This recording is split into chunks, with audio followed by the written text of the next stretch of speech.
তারপর আরও 17 কিলোমিটার মতো রাইড করে ওভারঅল 33 কিলোমিটারের রাইডিংয়ের সময় আমার খিদে পেয়ে যায়। তো আমি পৈলার নামের জায়গাতে বাইক দাঁড় করিয়ে ব্রেকফাস্ট করতে নামি।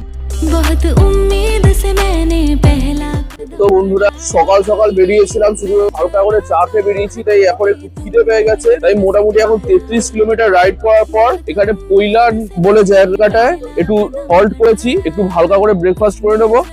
এই যে বাইকটা পিছনে আছে, আর by the way action camera ফুটেজে আপনি দেখলেন যে মাঝখানে আমার এই ব্যাগটা লুজ হয়ে গেছিল, একদিকে ঢুলে গেছিল, আমাকে আবার দাঁড়িয়ে ঠিক করতে হয়। সেটা হয়তো আপনি অ্যাকশন ক্যামেরার ফুটেজেই দেখতে পেয়েছেন। কোনো কারণে বাঁধাটা একটু গন্ডগোল হয়ে গেছিল। তো ব্রেকফাস্ট করে আবার রিজিউম করবো আমার এই রাইডটা। এই যে দেখে দিন এই জায়গাটায়। সো ব্রেকফাস্ট করে আবার রাইডটা রিজিউম করছি। তো ব্রেকফাস্ট কমপ্লিট, এখন আবার রিজিউম করবো রাইডটা। এরপরে আর কত কিলোমিটার গিয়ে হল্ট নেবো জানি না, হয়তো আর 50 কিলোমিটার গিয়ে। তো কিপ এনজয়িং মাই রাইড।